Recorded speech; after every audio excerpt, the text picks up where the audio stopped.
দর্শক, সবার প্রতি শুভকামনা জানিয়ে শুরু করছি এনটিভির নিমন্ত্রণে। আপনাদের সঙ্গে আছি আমি নুথাত সাওম। এনটিভি নিমন্ত্রণের আজকের আয়োজনে থাকছে সংস্কৃতি, এনটিভি অনুষ্ঠান সূচি ও আলাপন। প্রথমেই সংস্কৃতি।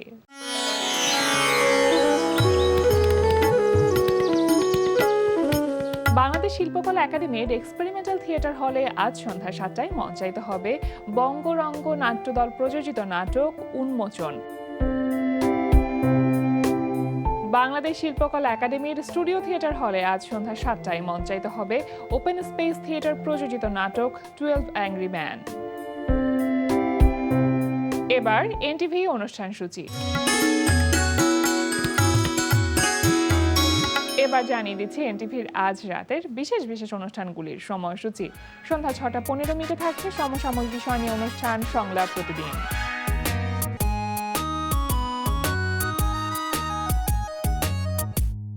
রাত 8:20 থাকছে গোলাম মুক্তাদিরের পরিচালনায় ধারাবাহিক নাটক কাজিনস। আরে আপু কি যে বলিস, আমি ফিদার জন্যই যেতে চাচ্ছি।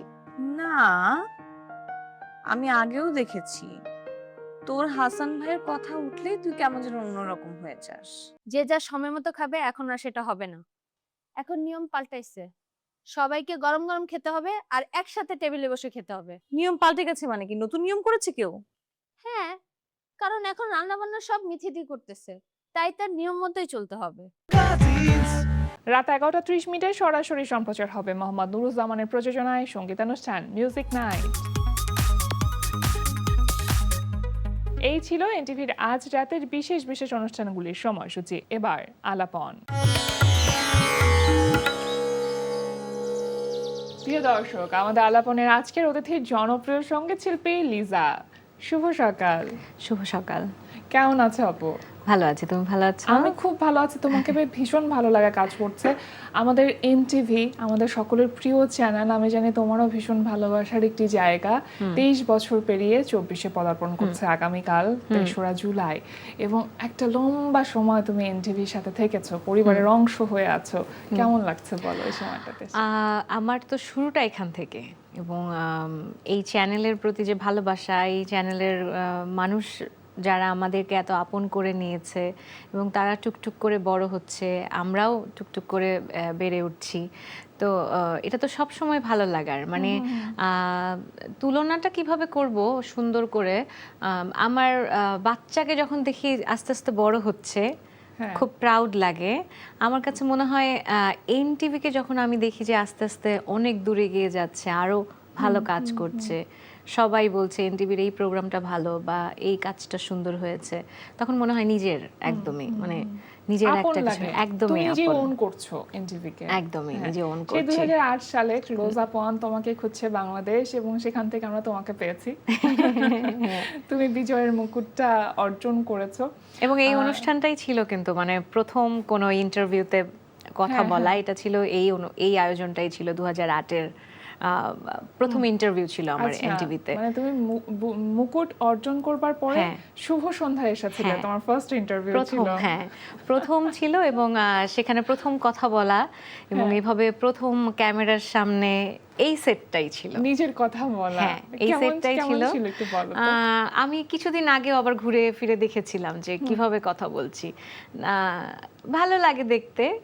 খুবই একটা অপরিণত একটা ছোট মানুষ, কখনো টিভি সেটের সামনে কথা বলেনি, খুব ছোট বয়স, কিভাবে কথা বলছে আর এখন কিভাবে কথা বলছি, দুটো দেখলে আমি খুব মানে কি বলে এটা, নস্টালজিক হয়ে যাই যে হ্যাঁ কেমন ছিল। বাট সেট এক, মানুষগুলো এক, ক্যামেরা এক, সবকিছু, শুধুমাত্র একটু ডেকোরেশন চেঞ্জ হয়েছে, একটু লাইটিং, একটু এইচডি হয়েছে, সবকিছু হয়েছে, কিন্তু এই যে মানুষের এই জায়গাটার ভালোবাসাটা একদমই সেম। হ্যাঁ, মনে হয় যে সিঁড়ি দিয়ে যখন উঠতে থাকো তখন মনে হয় যে চিরচেনা, চিরপরিচিত, নিজের জায়গা, সেকেন্ড হোম। আসলে প্রথমের অনুভূতিটা আসলে এটা ভাষায় প্রকাশ করা যায় না। এই যে বলছিলাম না যে এই সেটটাতে এখানেই বসেছি, এখানেই প্রথম ইন্টারভিউ দিয়েছি, আজকে 23 বছর পার করে 24-এ পা দিচ্ছে এনটিভি, এবং সেখানেও আসতে পেরেছি, এই সুযোগটাও হচ্ছে। এতদিন পর্যন্ত এভাবে প্রায় 18 বছর। ইটস এ লং টাইম না? অনেক।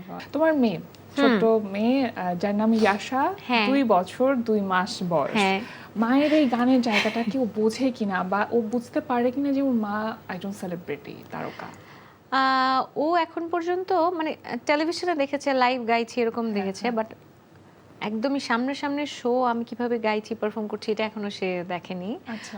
শুধুমাত্র লাস্ট ইয়ারে আমি এই সময়টাই ছিলাম আমি ইউরোপে, ওখানে 2টো শোতে, তখন ও আরো ছোট ছিল, 14 মাস বয়স ছিল, তখনই ওই 2-3টা শোতে সে একটু দেখেছে দূর থেকে।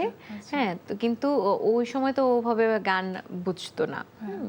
দূর থেকে আমার মনে আছে আমার হাজবেন্ড যখন ওকে, আমরা 3জনই গিয়েছিলাম আমার গত বছরের শোতে, বেশ অনেকগুলো শো একসাথে হয়েছিল, পুরো ইউরোপ ট্যুর 5টা দেশে শো করেছিলাম আমরা।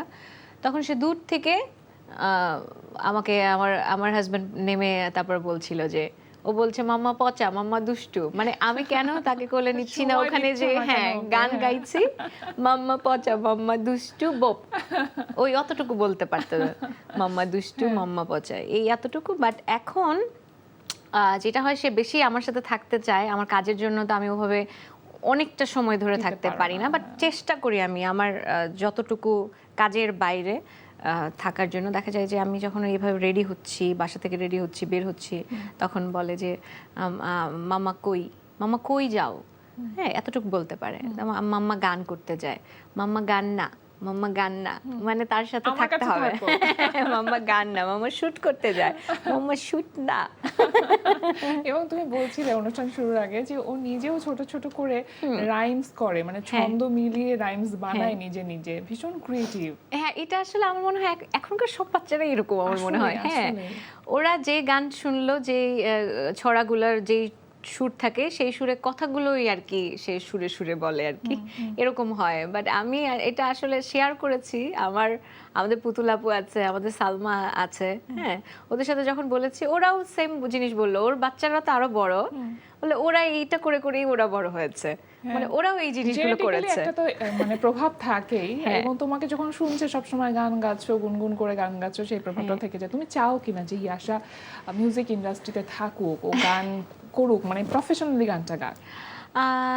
এটা তো আসলে কেউ বলতে পারে না কে কোন দিকে যাবে, বাট আমার ক্ষেত্রে যেটা হয়েছে, আমার বাসা থেকে, মানে আমার বাবা মা আমাকে কখনো কোনো কিছুতে প্রেশার করে নাই যে পরীক্ষায় ফার্স্ট হতেই হবে বা গানে প্রথম হতেই হবে, হ্যাঁ, বা তুমি গানটাই করো, এটা কখনো আমার বাবা মা আমাকে করেনি। এবং আমার কাছে মনে হয় এটা না করাটা আমার জীবনের অনেক বড় একটা রিলিফ পার্ট ছিল। হ্যাঁ, আমি যে কোনো কম্পিটিশনে গেলে দেখা যেত যে সবাই বলছে এখানে আমার ফার্স্ট হতে হবে, সুন্দর করে গাইতে হবে, সারাদিন গান প্র্যাকটিস করতে হবে, এরকম সারাক্ষণ দেখতাম, এটা দেখে ভয় লাগতো। আর আমার বাবা বলতো যে তুমি যাও, তোমার কিছু হতে হবে না, তুমি সুন্দর করে খালি গাও। আচ্ছা, তো মনের আনন্দে গাও। হ্যাঁ, মনের আনন্দে গাও, তুমি খালি গান গাও। তোমার পরীক্ষায়ও দিলে তাই, যে খুব প্রেশার নিতে হবে না, যতটুকু পারো এতটুকু লিখে আসো। এটা অনেক বড় একটা রিলিফের জায়গা, এটা কিন্তু এখন আমি বুঝি। আমি আমার বাচ্চার ক্ষেত্রেও সেম থিং, আমি ও যেটা করতে চাই ওভাবেই করতে চাও, যেটা তুমি তোমার বাবা মায়ের কাছ থেকে পেয়েছো। আচ্ছা, নতুন কি গানের কাজ করলে এর মধ্যে একদম সাম্প্রতিক? গত ঈদে রিলিজ হলো তোমার রোদেল আকাশে, মিষ্টি একটা প্রেমের গান। আরও কিছু গান আমাদের পাইপলাইনে আছে। হ্যাঁ, আমার নিজের এখন তো বেশিরভাগ কাজেই আমি আমার প্রোডাকশন থেকে করছি, মানে আমার লিজা ইউটিউব চ্যানেল থেকে আমার সব মৌলিক গান বের হচ্ছে, তার বাইরে টুকটাক নাটকের গান, সিনেমার গান যেগুলো আসে ওভাবে গাইছি, বাট বেশিরভাগ কাজ আমার ওখান থেকে আসছে। এরকম আরেকটা গানের ভিডিও আজকে এই যে এখানে আসার আগেই দেখে আসলাম, ফাইনাল কারেকশন করে আসলাম, কেমন হয়েছে। তো এটাও কিছুদিনের মধ্যে রিলিজ হবে। আর আরেকটা একটু, যেহেতু আমরা স্টেজে গান করি, ওরকমও কিছু গান তৈরি আছে। হ্যাঁ, একটু ফাস্ট বিটের গান, হ্যাঁ, একটু রিদমিক গান, সেটাও এইটা কিছুদিনের মধ্যে আমাদের শুট হবে। ওটার কস্টিউম সব মানে ডিজাইন করা হচ্ছে, সেট ডিজাইন কিভাবে হবে, ওটা একটু বড় পরিসরে হবে। আমার আর বেলাল ভাইয়ের কাজ একসাথে এটা। তো এই কাজগুলো এখন আপাতত আছে। এইটার আর টুকটাক। তুমি এত সুন্দর করে গুছিয়ে কিভাবে কাজ করো সবকিছু? গুছিয়ে এটা আসলে আমার মনে হয় না, তুমি কি পার্সোনাল লাইফে অনেক বেশি অর্গানাইজড, যেটার প্রভাব তোমার প্রফেশনাল লাইফে পড়ে? হ্যাঁ, এটা কিন্তু একটা ফাঁকিবাজির অংশ।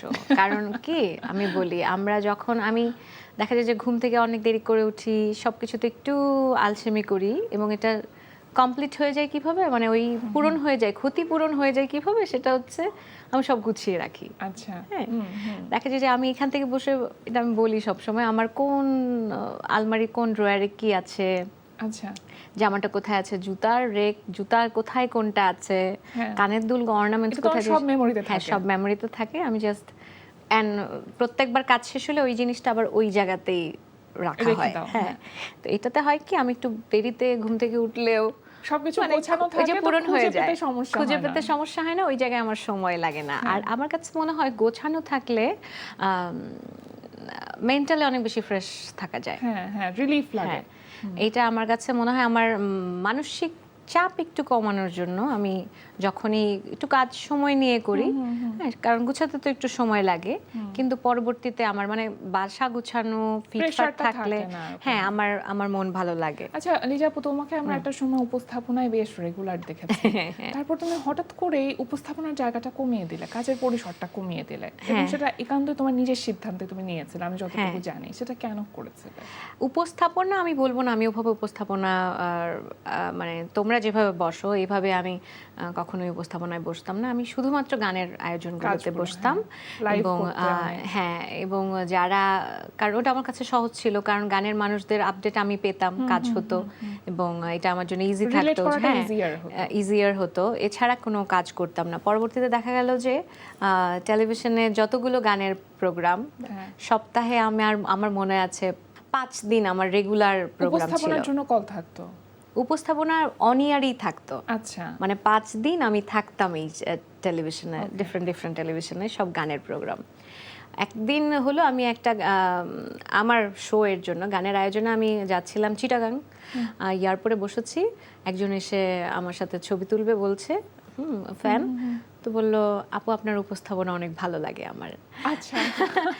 তো আমার কাছে হঠাৎ করে মনে আসলো যে সে জানেই না আমি গান করি। মানে এটা তোমাকে ট্রিগার করলো? হ্যাঁ, কারণ হয়তো সে আমার উপস্থাপনায় দেখেছে আমি সুন্দর করে কথা বলছি, বা যাই সেটে বসেছি, বা আমার পছন্দের শিল্পীদের সাথে কথা বলছি, ওইটাই সে জানে। হ্যাঁ। খুবই ইয়াং, ভেরি ইয়াং, আমাকে এসে বললো যে আপু আপনি এত সুন্দর করে কথা বলেন, আপনার উপস্থাপনা আমার খুব পছন্দ, আপনি কিন্তু উপস্থাপনায় রেগুলার থাকবেন। হ্যাঁ, তো আমি একটুক্ষণ কথা বলছিলাম, হ্যাঁ ধন্যবাদ, আমি দেখি গানের কথা কিছু বলে না। তার মানে তার মাথায় হয়তো এটা নাই যে আমি গান করি। নোটিসই করে না হ্যাঁ, তোমার গানের আমি জায়গাটা। যে গান করি এটা সে জানেই না। তো ও তখন থেকে আমার আসলে মনে আসলো যে উপস্থাপনাটা একটু বেশি হয়ে যাচ্ছে।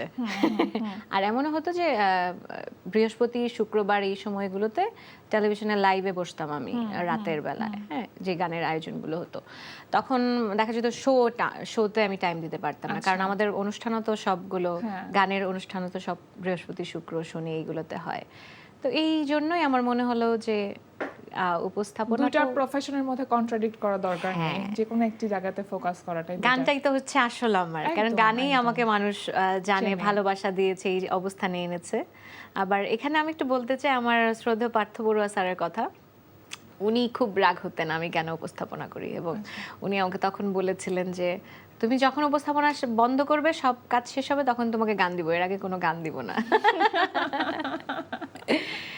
এইরকম মানে কাছের মানুষরা চাইতো না আমি উপস্থাপনায় থাকি। দাদা নিশ্চয়ই তোমার ভালোটাই চাইতেন, সেজন্যই হয়তো বলতেন, কারণ তার কাছে তো আসলে পুরো গ্রাফটা হ্যাঁ, একদম রেডি, একদম ছোটবেলা থেকে কিভাবে এই পর্যায়ে এসেছি উনি সব জানে, উনি দেখেছেন, গাইড করেছেন। খেলা হয় না, মিস করো জায়গাটা। ব্যাডমিন্টনও এইরকম কাহিনী একটা। আচ্ছা। ব্যাডমিন্টন যখন আমি প্র্যাকটিস করতাম, মানে শুরুতে যখন আমি ন্যাশনালে 7th পজিশনে চলে এসেছিলাম র্যাঙ্কিংয়ে মেয়েদের ব্যাডমিন্টনে, তো সারা বাংলাদেশে, তখন আমার তখন আমি খেলা কিন্তু প্র্যাকটিস করতাম না বা শিখতাম না, এটা ন্যাচারালি হয়েছে খেলতে খেলতে। তো তারপর যখন আমি খেলা কোচের কাছে যে শেখা শুরু করলাম, এবং যখন মনে হলো যে আমি আসলেই মানে পুরো প্রস্তুতি নিয়ে আমি ন্যাশনালে খেলবো, তখন দেখা গেল যে গান খেলা দুটো একসাথে হচ্ছে না, আমার ব্যালেন্স করতে পারছো না দুটো ওই ওই একসাথে? যখন ওইটা তো একটা শারীরিক পরিশ্রমের ব্যাপার না, হ্যাঁ। আবার আমাদের গানটা তো একদমই যত তুমি রিল্যাক্স থাকবা, যত রিলিফ হয়ে গাইতে পারো তুমি, এরকম একটা ব্যাপার। যে আমি যখন সকালে প্র্যাকটিস করতাম 6টার সময়, যে আবার যখন বিকেলে গানের ক্লাসে বসতাম তখন দেখতাম আমার ভয়েস এরকম শেক কাঁপছে, করছে, হ্যাঁ, হ্যাঁ। স্ট্যান্ডিং গাইতে পারছি না কেন। Okay. এখন পরে আমাকে গুরুজি বললো রুটিন বলো কি করো। হ্যাঁ। তা আমি বললাম এই যে সকালবেলা এই করি, ইউনিভার্সিটি করি, তারপরে এসে এখানে গান করি, আচ্ছা। হ্যাঁ সকালে প্র্যাকটিস করি। তো বলে দুটো একসাথে করা যাবে না, হয় গান গাইতে হবে না হয় খেলতে হবে। তুই গানের জন্য কত কিছু কম্প্রোমাইজ করেছো লাইফে, ও খেলাটা আমার অনেক ভালোবাসার সেজন্য হয়তো জায়গা। আজকের এই অবস্থানটা তোমার তৈরি হয়েছে। আমি 2008 সালের কথা বলছিলাম, তখন তুমি একজন পার্টিসিপেন্ট হিসেবে দাঁড়িয়েছিলে বিচারকদের সামনে, তারপর তুমি নিজেও বিচার কার্য করেছো হ্যাঁ। এবং তুমি ওই চেয়ারটাতে বসেছো। কেমন লেগেছে তোমার সেই সময়টাতে? একটু ভারী ওই ভারী লেগেছে নাকি? বারবারই নস্টালজিক হয়ে যাচ্ছিলাম, এবং আমি দেখছিলাম যে গার্জিয়ানরা সবাই বাইরে বসে আছে। আমরা যেরকম করে আমাদের কম্পিটিশন বেশ লম্বা সময়, প্রায় 9 মাস ধরে হয়েছে। পুরো সারা বাংলাদেশে 86,000 কম্পিটিটর ছিল তখন ওই সময়টায়, এবং সেখান থেকে অনেক এপিসোড শেষ করে ফার্স্ট সেকেন্ড থার্ড হলো। আর আমি যেই কম্পিটিশনে ছিলাম ওটা খুব শর্ট টাইমের ছিল, 3-4 মাসের ছিল, কিন্তু সেম জিনিসটাই আমি দেখেছি। রাতের পর রাত বাচ্চারা সবাই প্র্যাকটিস করছে, গার্জিয়ানরা সব বসে আছে। বাট ভালো লাগছিল, কিন্তু তারপরে মনে হয় যে এই অনুষ্ঠানের আয়োজকরা আমাকে খুব ভালোবেসে ওই জায়গাটায় বসেছে। বাট বিচার কাজ করা বা ওই জিনিসটা, এটা আমার মনে হয় আমি এখনো ওই জায়গাটায় যেতে পারিনি। আমার কঠিন লাগে কাজটা। হ্যাঁ, তো ওই ভালোবাসা থেকে করেছি। আর ওটা তো ইয়াংস্টার ছিল, একটা সার্টেন এইজের জন্য। আমাদের প্রোগ্রামের প্ল্যানটাই ছিল যে যারা নতুনরা আসবে আমাদের সাথে গাইবে। তো আমি সহশিল্পী খুঁজছিলাম, ব্যাপারটা আচ্ছা। আসলে ওরকম ছিল।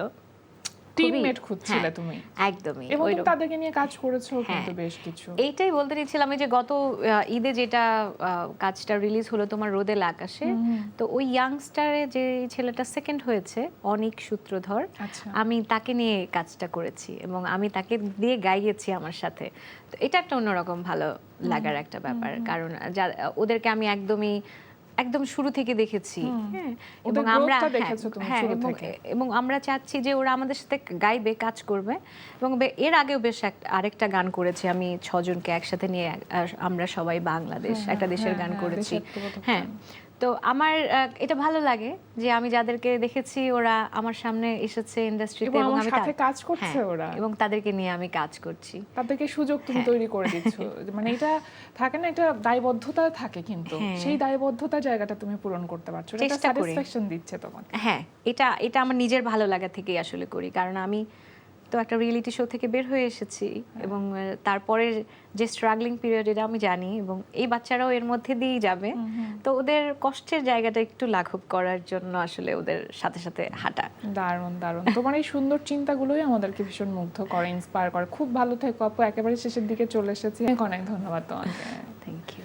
প্রিয় দর্শক, আমরা চলে এসেছি অনুষ্ঠানের শেষ প্রান্তে। অনুষ্ঠান সম্পর্কে আপনার মতামত জানাতে মেইল করুন এনটিভি নিমন্ত্রণে @ntvbd.com। বিশ্বের যে কোনো প্রান্ত থেকে যে কোনো সময় এনটিভি নিমন্ত্রণে দেখতে ভিজিট করুন আমাদের পূর্ণাঙ্গ ওয়েব পোর্টাল www.ntvbd.com। এছাড়া এনটিভি সব জনপ্রিয় অনুষ্ঠান ও খবরের আপডেট পেতে ভিজিট করুন আমাদের ইউটিউব চ্যানেল ও ভেরিফাইড ফেসবুক পেজে। সবার মঙ্গল কামনায় আজকের মতো এখানেই শেষ করছি। সবাই ভালো থাকুন, সুস্থ থাকুন, সুন্দর হোক আপনার প্রতিটি মুহূর্ত।